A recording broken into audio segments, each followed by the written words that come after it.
I still remember the night my sister stood on that stage holding the glass award, smiling like the world belonged to her. The cameras flashed, the crowd cheered. Reporters rushed up with microphones asking about her brilliant speech that moved the room to tears. But I was at home scrubbing dishes in our small kitchen, my hands soaked in cold water. I had written that speech. Every word she spoke, every clever line, every metaphor that drew applause, it came from me. I stayed up for 3 nights working on it, tweaking the rhythm, making sure it sounded just right. She hadn't even read it until the morning of the ceremony.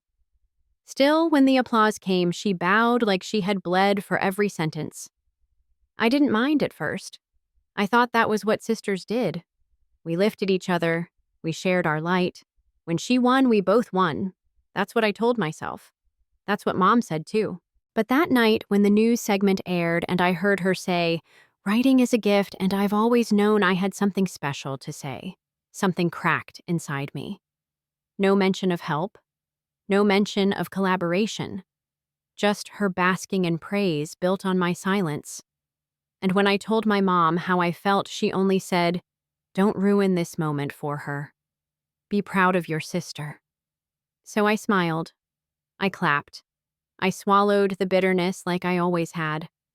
But something had changed. Because when you spend your whole life holding the ladder for someone else to climb one day, you look down and realize you're still on the ground. And sometimes that's the moment you decide to stop holding. My name is Rachel. I'm 28 years old, and for most of my life, I've been the background character in someone else's story. I work in communications, specifically corporate speech writing, but you wouldn't know that from looking at my resume. Most of my best work has someone else's name on it. I've written keynote speeches for CEOs, nonprofit directors, and more recently for my younger sister, Olivia. I live in a small one-bedroom apartment in Portland, not far from where we grew up. My job isn't glamorous, but it pays the bills. I've always been the quiet type, a little too observant, a little too responsible. I'm not the kind of person people notice when I enter a room, and for a long time, I was okay with that. I believed that helping others shine was a form of success, too. Olivia, on the other hand, was made for the spotlight. She's 26 now with the kind of face people remember: clear eyes, radiant smile, and a laugh that makes you turn your head. She's naturally charming, effortlessly magnetic. When we were kids, she was the one who sang at school concerts, who got picked to read poems at assemblies. I was always in the wings holding her extra hair ties or reminding her to breathe. She went into public relations, of course. Her voice is perfect for it, bright, persuasive, confident. She started working with local campaigns, then national nonprofits, and eventually began giving talks at universities and conferences. The kind of talks I helped her write. The kind of scripts I handed over in Google Docs without credit, just a text from her saying, "You're a genius, Rach." Our mother, Diane, has always been complicated. She raised us mostly on her own after our dad left when I was 13 and Olivia was 11. Mom was tough, strict, but not cruel.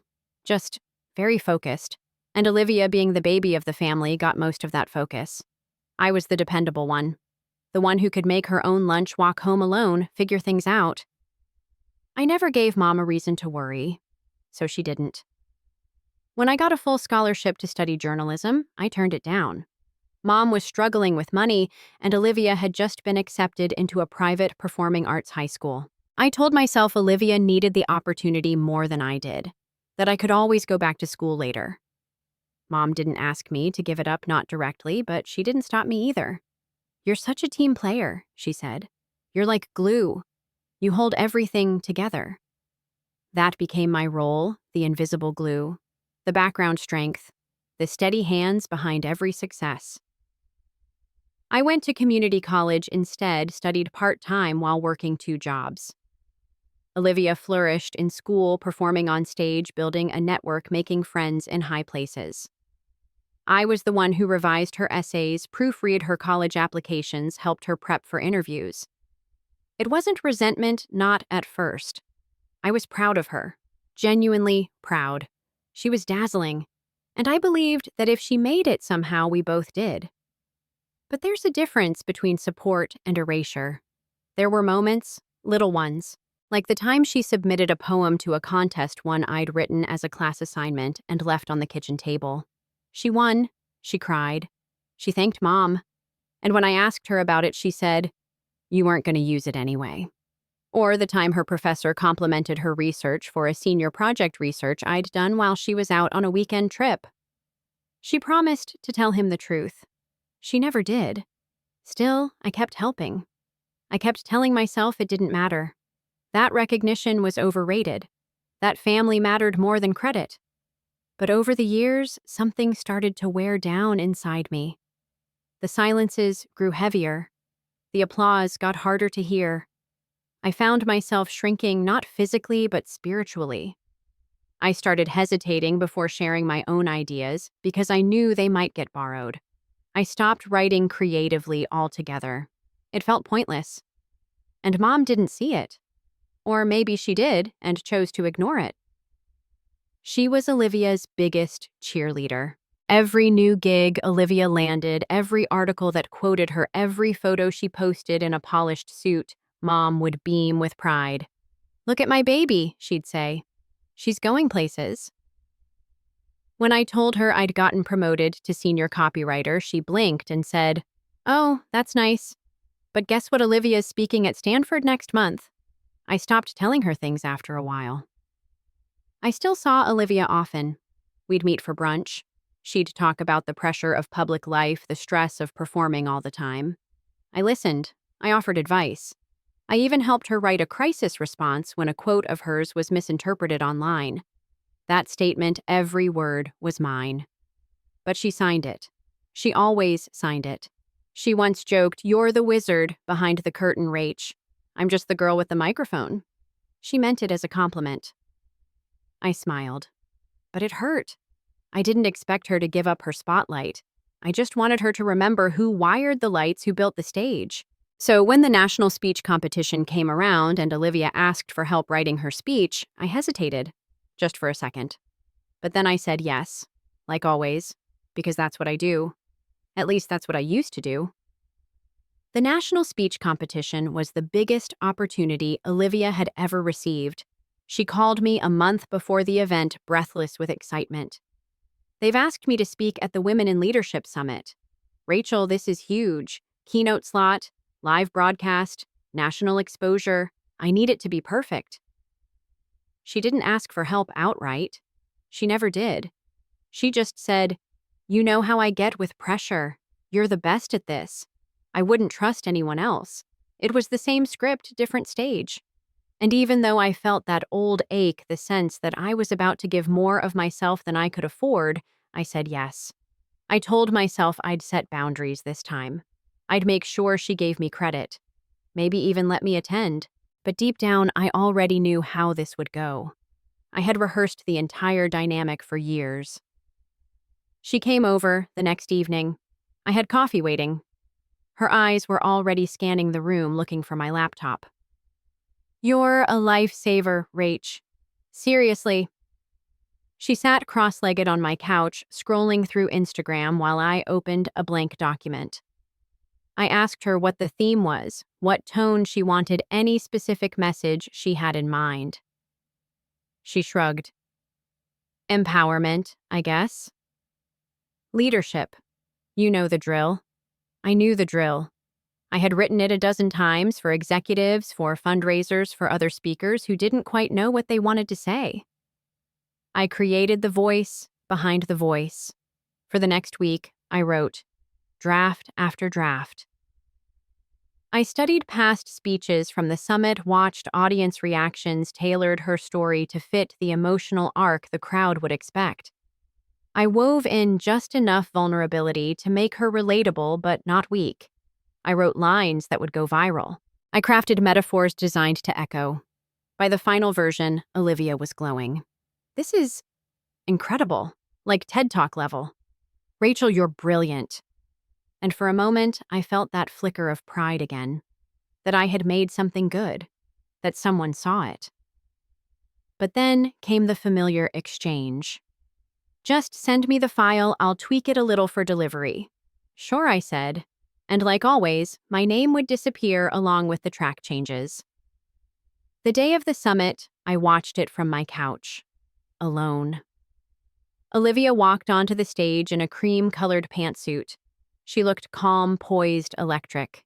Her voice was steady, her hands expressive. I could see my words in her rhythm, my phrasing, and her crescendos. I knew the beats by heart. She opened with a story from our childhood about a sisterly bond that taught her strength. No names, just a vague reference enough to draw emotion, but not enough to credit. When the camera panned across the audience, I saw people wiping their eyes. I heard them laugh at the joke I had written. I watched them rise to their feet at the closing line, the one I stayed up until 2 a.m. rewriting 6 times to get just right. And I felt nothing.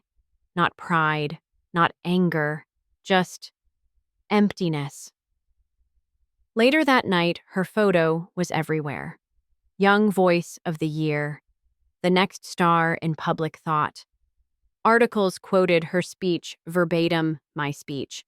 The same speech I'd typed on an old laptop in my pajamas while eating dry cereal out of the box. I waited. No call, no mention. Nothing. I finally texted her 2 days later. "Congrats. Great delivery," she responded. "Thanks, still buzzing. Couldn't have done it without you." That was it. I stared at the message for a long time, then put my phone down. I didn't respond. A week passed, then another. Then I got a call from our mother. "You saw the speech, didn't you?" Wasn't Olivia amazing? I mean, who knew she had that in her? "She didn't write it," I said. There was a pause, a long one. "Oh, come on, Rachel, don't be petty." "I'm not. I wrote it. She performed it. That's what people care about. You've always been the behind-the-scenes type. That's your strength." There it was, again, the gentle dismissal, coded in praise. The implication that invisibility was noble, that I should stay in the wings while others basked in the glow. I hung up without another word. That night, I opened a folder on my computer, one I hadn't touched in years. It was labeled Essays, Personal. Inside were half-finished stories, poems, reflections I never let anyone read. The kind of writing that came from somewhere deeper than professional skill. It wasn't polished, it wasn't impressive, but it was mine. I scrolled through the files, then closed the folder. And I cried. Not out of regret, but grief. Grief for the years I'd given away my voice. Grief for the version of me who believed that sacrifice was the highest form of love. Grief for all the times I'd been told I was strong only because I never asked for anything. A few days later, I made a decision. I printed out the final version of the speech, the one Olivia had delivered. I added my name to the byline. Then I sent it under a pseudonym to a mid-sized writing blog that featured behind-the-scenes pieces on creative work in public spaces. The editor emailed back the next day. "This is powerful and painfully honest. We'd be honored to publish it." They ran it under the title, "The Ghost Behind the Mic, A Speechwriter's Confession." I didn't expect it to blow up, but it did. Writers shared it. Public speakers debated it. Comments poured in, some praising the honesty, others furious at the idea that someone would take credit for another woman's work. But the ones that mattered were quiet, simple. This felt too real. "I've been her. Thank you for saying it out loud." I never mentioned Olivia, never accused her, never named her. But she knew. A week after the article went viral, I got a text from her. "You wrote that piece, didn't you?" I didn't reply. 2 hours later, she showed up at my apartment. She looked exhausted, not from lack of sleep, but from something heavier. Guilt, maybe. "I need to talk to you," she said. I let her in. She sat on my couch like she used to, but quieter now. "I didn't mean for it to get this far," she said. I didn't think. It's not that I wanted to erase you, I just got used to you always helping." I didn't say anything. "I'm sorry," she added.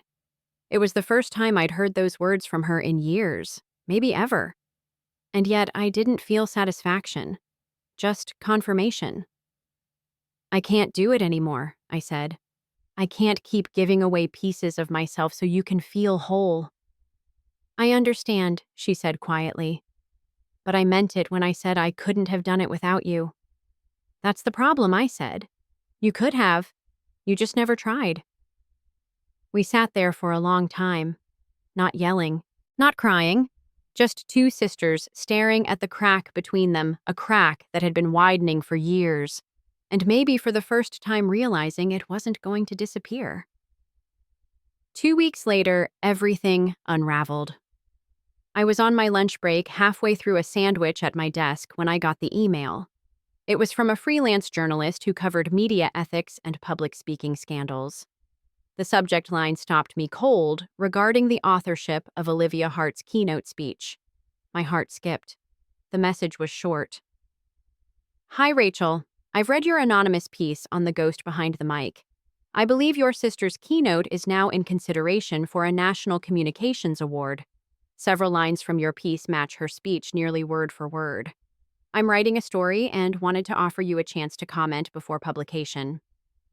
I sat, frozen sandwich still in hand. The blood drained from my face. I hadn't intended to expose her. I thought I'd been vague enough, careful enough. Apparently not. By 3 p.m., my phone started buzzing. A colleague had seen a tweet from the journalist. Then another message from a college friend. Is this about your sister? By the end of the day, the article was live. Headline: Speechwriting or Stealing a Viral Essay Raises Questions About Keynote Integrity. They hadn't used my name, only the pen name I'd submitted with, but it wasn't hard to connect the dots. Screenshots of Olivia's speech were placed side by side with quotes from my essay. The comparisons were undeniable. Comments exploded. Some accused her of plagiarism, others defended her. But the one thing no one could ignore was the truth: someone else had written her award-winning words. The next morning, Olivia called. I didn't answer. Then Mom called. This time I answered. I don't know why. Maybe curiosity. Maybe I was ready. How could you do this? She demanded. No greeting, just fury. I didn't react. Do what I asked calmly. Sabotage your sister. Humiliate her publicly. You knew this would hurt her. I told the truth, I said. No, you told your side. You made her look like a thief. She took my work and claimed it as her own, I said. That's not a side. That's what happened. There was a pause. Then Mom changed tactics. She was under pressure. You know that. She's always looked up to you. Maybe she didn't realize. She realized I cut in. She's realized for years. She just never thought I'd say anything. The silence on the other end stretched. Then the voice I had heard my whole life returned, disappointed, sharp, lined with guilt. You've always been difficult, Rachel. I almost laughed. Difficult because I finally stopped letting you ignore me. You don't understand what family means. I understand exactly what it's meant to you. It's meant me staying quiet so you could keep pretending everything was fine. She hung up. I sat in my kitchen phone, still in my hand, not angry, just empty. That afternoon, I received an email from the summit board. They were officially revoking Olivia's award, citing authorship integrity concerns. They had forwarded the article. They had regretfully concluded that the work did not originate with the presenter. 3 hours later, Olivia posted a statement on her social media. It read, "The recent article about my keynote has caused confusion and pain. I want to acknowledge that my sister Rachel contributed significantly to the speech. I failed to credit her. That was wrong. I take full responsibility. She is an extraordinary writer, and much of my success has come from her brilliance behind the scenes. I'm sorry. To my audience and to Rachel, I'm sorry. It was sincere. It wasn't defensive.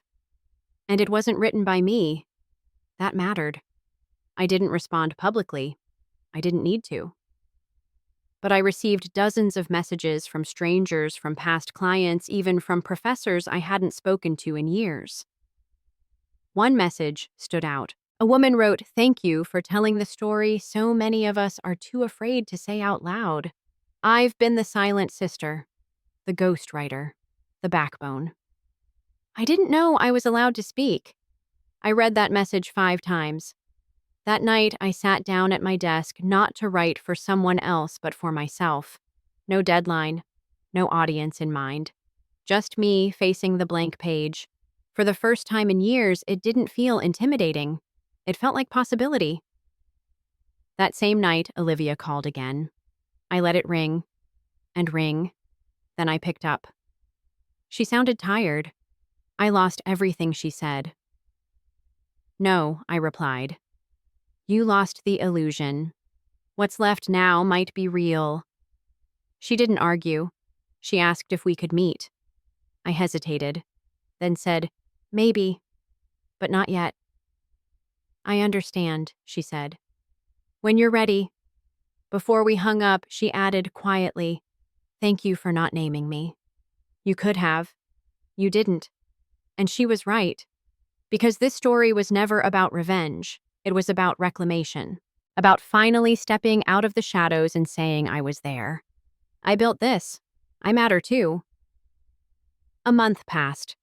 The story slowly faded from public discourse, replaced by newer headlines, fresher controversies. Olivia took a break from social media. She stopped taking speaking engagements. Her name disappeared from the usual press circuits. Silence, finally, but not peace. I stayed in my apartment, head down, focusing on work. My manager at the agency where I freelanced offered more assignments. Clients began asking for me by name, not because of scandal, but because someone had finally seen what I could do. Quiet recognition is still recognition. I took it. Then one afternoon, as I was sorting through mail, mostly bills and pre-approved credit offers, I found a cream-colored envelope with no return address. Inside was a check for $10,000. No note, no explanation. Just my name printed cleanly at the top. I stared at it for a full minute before flipping it over. In tiny handwriting on the back corner, I saw it from Olivia's speaker fee. "For what was yours?" I didn't cash it. Not yet. Instead, I sat down at my laptop and searched her name. Her website was still up, but the speaking page had been taken down. I clicked on the contact tab. It led to an empty form. No email, no number. I closed the browser and left it there. The next day I got a call. It was Mom. "I thought you should know," she said, her voice smaller than usual. "Olivia moved out." I blinked. Moved out. Where she found a place. Upstate. Some kind of writing retreat. Or maybe rehab. I don't know. She didn't say much. Just packed her things and left. I waited for the inevitable twist, the guilt, the plea, the accusation. But it didn't come. "I read your article," she said instead. "I know I wasn't supposed to know it was you, but—" I did. "I recognized the way you write." I stayed quiet. "I'm sorry," she said. The words felt uncertain on her tongue, like they hadn't been spoken aloud in years. "For choosing silence. For making you invisible." There it was. 8 words. And for once, they felt real. Still, I didn't know how to respond. So I said the only thing I could manage. "Thank you for saying that." She didn't ask to see me, didn't push, just said, "Take care," and hung up. I sat there in my kitchen, holding my phone, the check still resting on the counter beside me. Then I opened my laptop and clicked on the file folder again, the one with all my old work. And I made a decision. I compiled my essays, the personal ones, the unpolished ones, the ones I wrote in the margins of my life, into a manuscript. I gave it a name that felt right, what I didn't say. Then I sent it to 5 small publishers. I expected silence. Instead, I got 3 replies. One was a flat rejection, one was interested with revisions, and one wanted to publish it as is. They offered a modest advance, a print run of 5,000 copies, a featured slot at a local writers' conference. It wasn't national fame. It wasn't a viral moment. But it was mine.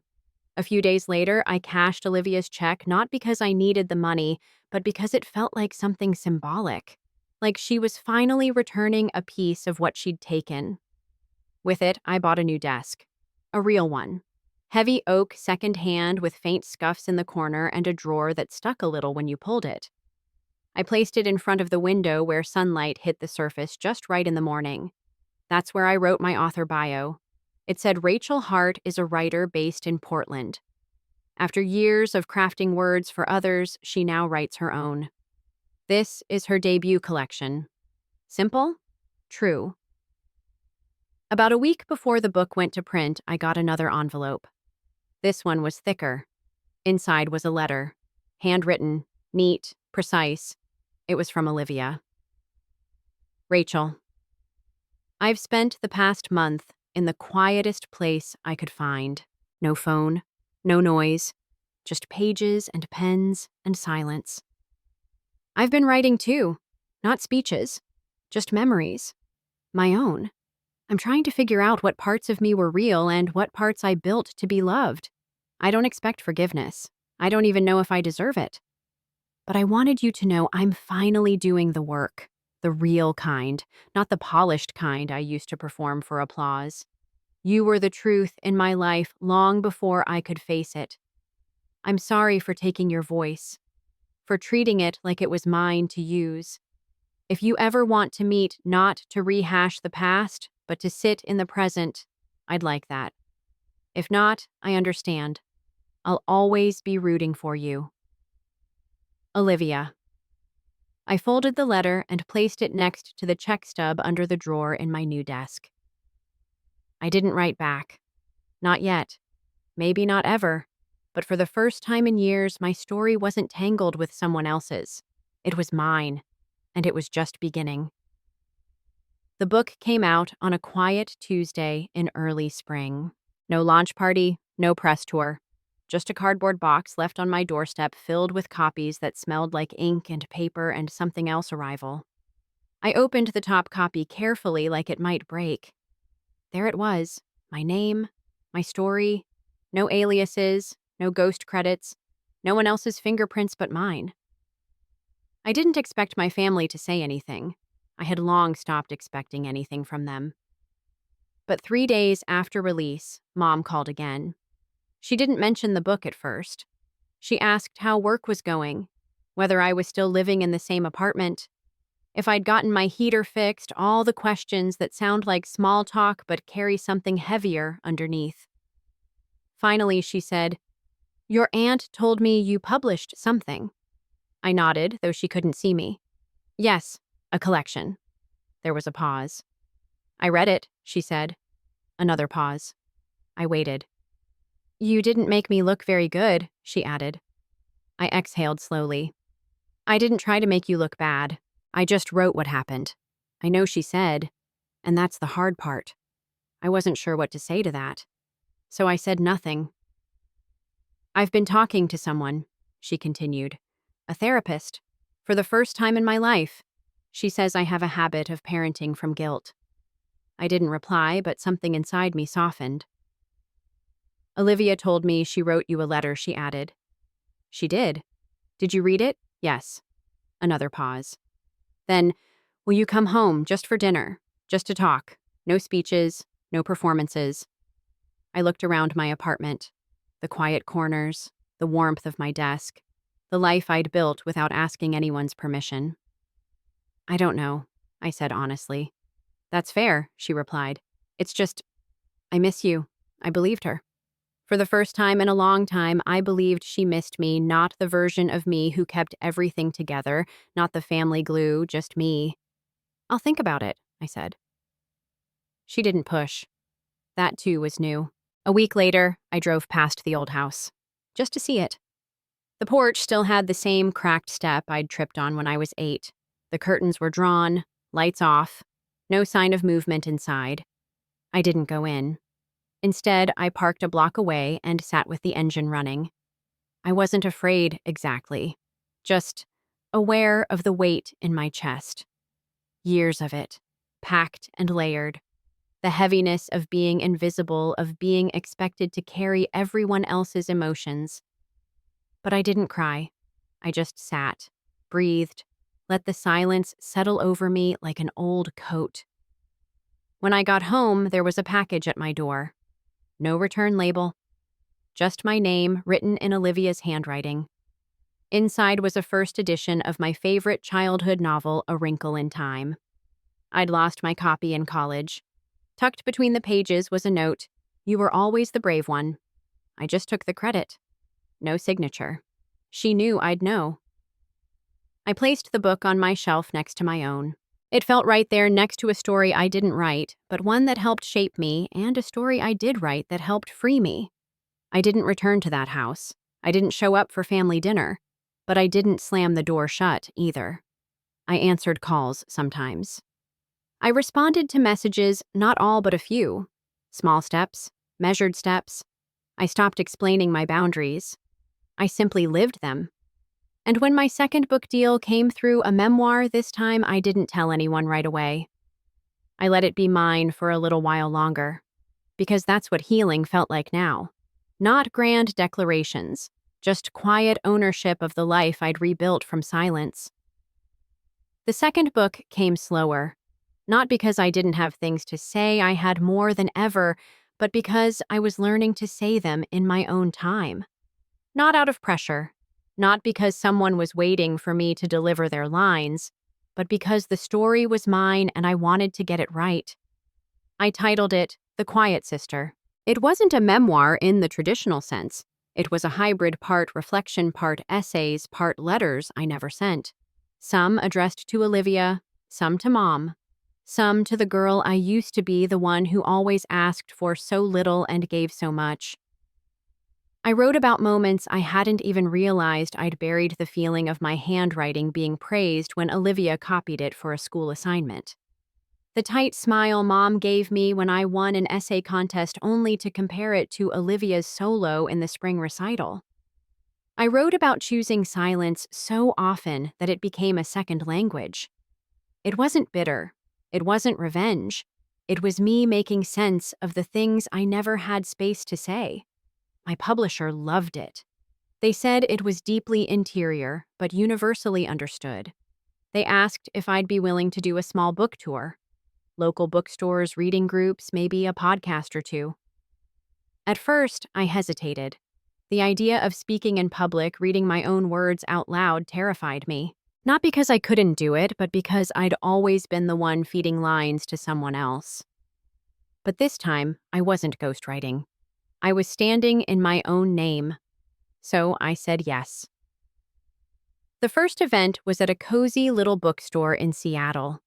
Rain tapped at the windows as the audience filtered in a mix of book club ladies, a couple of college students, a man who reminded me of my old writing professor.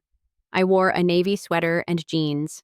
No stage makeup, no spotlight, just me and the mic. I read a section from the chapter called Inheritance, the one where I described being told, "You're the strong one," like it was a medal, when really, it was a leash. When I looked up, the room was quiet. One woman dabbed at her eyes. Another nodded slowly, like I'd spoken something she'd carried for years. Afterward, people lined up to have their copies signed.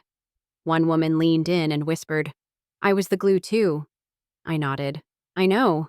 Another said, "I gave up art school for my brother. No one even remembers." I held her hand for a second. "But you remember." It kept happening. City after city, quiet voices meeting mine. Sisters and daughters and best friends who had lived in the shadow and finally saw themselves on the page. It wasn't fame, it was connection. And it was enough. Olivia didn't come to any of the readings. I didn't expect her to. But 2 weeks before the last stop, I got a message. It wasn't from her, it was from the owner of a bookstore in Santa Barbara. She said a woman had stopped in and bought 5 copies of The Quiet Sister, all signed, all gift-wrapped. She asked if you were coming in person, the owner wrote. Said she was proud of you. She didn't leave a name, but she looked like you. I knew it was her. She didn't need to say it directly. She had learned, like me, how to let silence speak when words couldn't. When the tour ended, I returned home to a stack of mail and a warm apartment filled with the kind of quiet I had once feared. Now it felt like peace. A few days later, I got an email from a local college. The creative writing professor had read my book and wanted to know if I'd consider guest lecturing. "Our students need to hear your story," he wrote. "Not just the writing part, the surviving part." I said yes. I stood in front of that classroom, hands tucked in the pockets of my jacket, and told them about writing for people who never said thank you, about the cost of being the support beam no one notices until you crack, about the strange freedom that comes with finally saying, "I exist too." After class, a girl with pink headphones came up and said, "I think my mom's an Olivia." I smiled. "Maybe. But don't forget Olivia's changing. So can yours. So can you." She smiled back. "That's why I'm here." As the semester went on, I kept coming back. Not just to guest lecture, but to sit in on workshops to help students find their voices. I told them, the story doesn't have to be big to be true. It just has to be yours. Meanwhile, my relationship with Mom had become quieter. She didn't try to fix it all at once. She didn't pretend the past hadn't happened. She started small. A card on my birthday, a photo of her garden, a text that said I read chapter 7 again. I'm sorry I never saw it then. Sometimes I responded, sometimes I didn't. But I noticed the difference this time. She was reaching without demanding anything back. Olivia sent one more letter, this time typed. No check, no gift, just words. "You once said I never tried, that I didn't need to lean on you, I just chose to. You were right. I'm learning how to stand now, not to perform, not to win, just to exist. And every step I take feels like something I stole from you once. I can't undo it, but I can stop taking more. I love you, Rachel, even if you never say it back." I folded the letter and placed it in a small wooden box, the same one I used to keep my old writing scraps in. It sat next to the window now, full of pain, yes, but also full of peace. Because rebuilding isn't about returning to what was. It's about building something better, stronger, softer. And this time, it's mine. It's strange how healing doesn't feel like fireworks. It feels like drinking your coffee slowly without checking your phone. Like realizing a whole day has passed and you didn't think about the person who once haunted your every decision. Like buying a vase of flowers just because your apartment feels like it deserves them. I used to believe healing would come with an apology, a grand moment where everyone finally saw what I carried. But that moment never really came. And it turns out I didn't need it. I needed space. I needed truth. And I needed to stop waiting for someone else to give me permission to matter. Olivia still writes to me every few months. I never asked her to. She never assumes I'll write back. Sometimes I do. Sometimes I don't. She tells me about the classes she's taking, personal narrative poetry, even a public speaking course she's building from scratch. She never asks me to look over her drafts, and that alone feels like growth. Mom calls once a week now. She still stumbles over certain things. Old habits don't vanish overnight, but she tries. She listens more. She fills the silences with questions, not expectations. Sometimes we talk about the past. Sometimes we talk about nothing, a new recipe, the neighbor's dog, the weather. She doesn't call me the strong one anymore. She just calls me Rachel. That's all I ever wanted. My third book, a novel this time, is due next year. It's fiction, but it's built with familiar bones. Two sisters. A quiet war between them. A house where one learns to disappear while the other learns to shine. And a future neither one expected. When I told Olivia the plot, she laughed softly. "Tell me I'm not the one who burns the house down." I smiled. Not this time. Because if there's one thing I've learned, it's that people can change, not because you demand it, but because they choose to. And sometimes the ones who hurt you the most aren't villains. They're just broken in places you never saw.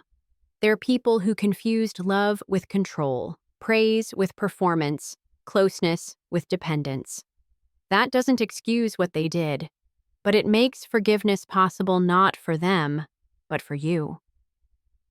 Forgiveness, I've learned, isn't about letting someone back in. It's about letting go of the need to rewrite the past. It's about saying, this happened, and then walking forward anyway. I don't know what the future holds for me and Olivia. Maybe we'll sit at the same table one day and laugh without the weight of history sitting between us. Or maybe we'll remain connected by thin threads, letters, memories, silent understanding. Either way, I'm okay.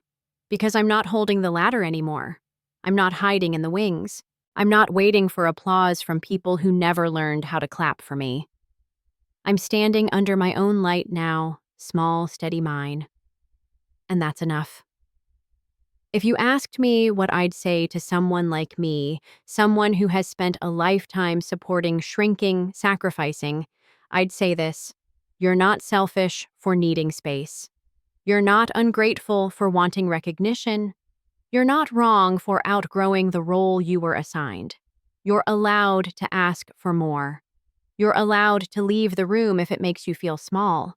You're allowed to build a life where you are not the background to someone else's spotlight. It won't be easy. Some people will resist.